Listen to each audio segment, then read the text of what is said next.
اس حدیث میں مسئلہ یہ بیان ہوگا کہ میت کے پاس قرآن مجید کی تلاوت عمومی طور پہ ہوتا ہے ایسے ہے کہ جب کوئی بندہ فوت ہو جاتا ہے، اس کی چارپائی ہے، اس کے پاس عورتیں مرد لوگ بیٹھ کے قرآن مجید کی تلاوت شروع کر دیتے ہیں۔ حالانکہ یہ عمل نبی کریم صلی اللہ علیہ وسلم سے اور صحابہ کرام سے ثابت نہیں ہے۔ اس چیز کے لیے دلیل لی جاتی ہے سنن ابی داود کی اس حدیث سے، تو حدیث ہم پڑھتے ہیں۔ اس سے پہلے ایک اور بات یہ ہے کہ بعض لوگ یہ کہتے ہیں کہ جی قرآن مجید ہی پڑھا جاتا ہے، اس میں حرج کیا ہے؟ حرج کا مسئلہ قرآن مجید پڑھنے کا نہیں، اصل یہ ہے کہ قرآن مجید پڑھنے کے لیے محل جو ہے وہ غلط اختیار کیا گیا، اس جگہ پہ اللہ کے رسول صلی اللہ علیہ وسلم کا یہ عمل نہیں، صحابہ کرام کا عمل یہ تھا کہ وہ میت کے لیے دعا مانگتے تھے۔ دلیل جس حدیث سے لی جاتی ہے کہ قرآن مجید پڑھنا صحیح ہے، اس حدیث میں سورہ یاسین کا تذکرہ ہے اور عمومی طور پہ عورتیں میت کے قریب بیٹھ کے سورہ یاسین ہی پڑھتی ہیں۔ حدیث آتی ہے، اب اس حدیث کی وہ اسنادی حیثیت بھی آپ دیکھیں۔ امام ابو داؤد رحمۃ اللہ علیہ نے باب اس کے اوپر باندھا ہے، باب القراءۃ عند المیت، میت کے پاس قرات کرنے کا باب، یعنی میت کے پاس قرآن مجید پڑھنے کا باب۔ یہ حدیث امام ابن ماجہ رحمۃ اللہ علیہ کی سنن کے اندر بھی موجود ہے۔ اس کے پہلے راوی ہیں امام ابو داؤد کہتے ہیں نا حدثنا محمد بن العلا، محمد بن العلا بن قریب ہیں، سکہ ہیں۔ دوسرے راوی ہیں محمد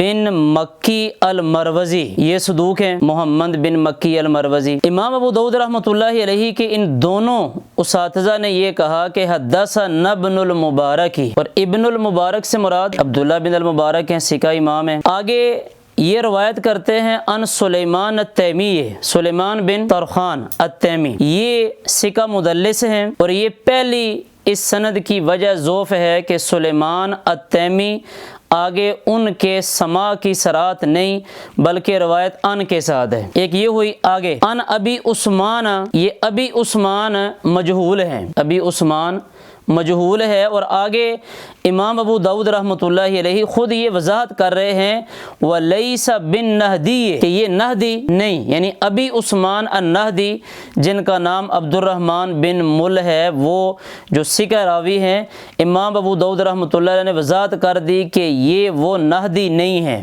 مجہول ہوئے۔ یہ دوسری وجہ ضعف ہوئی۔ تیسری آگے ہے ان ابی ہی، ابی عثمان روایت کرتے ہیں اپنے والد سے، یہ ابی ہی بھی مجہول ہے، اور یہ اس روایت کی تیسری وجہ ضعف ہوئی، یہ بھی مجہول ہوئے۔ یہ روایت کرتے ہیں ان ماقل ابن یسار رضی اللہ تعالیٰ عنہ قال قال النبی صلی اللہ علیہ وسلم، کہ نبی کریم صلی اللہ علیہ وسلم نے فرمایا اقرؤوا یاسین علی موتاکم، کہ سورہ یاسین پڑھو اپنے مردوں پر، اپنے فوت ہونے والوں پر۔ اور کہتے ہیں امام ابو داؤد رحمۃ اللہ علیہ نے فرمایا کہ یہ ابن العلا کے لفظ ہیں، دو اساتذہ میں سے، یعنی محمد بن العلا کے یہ الفاظ ہیں۔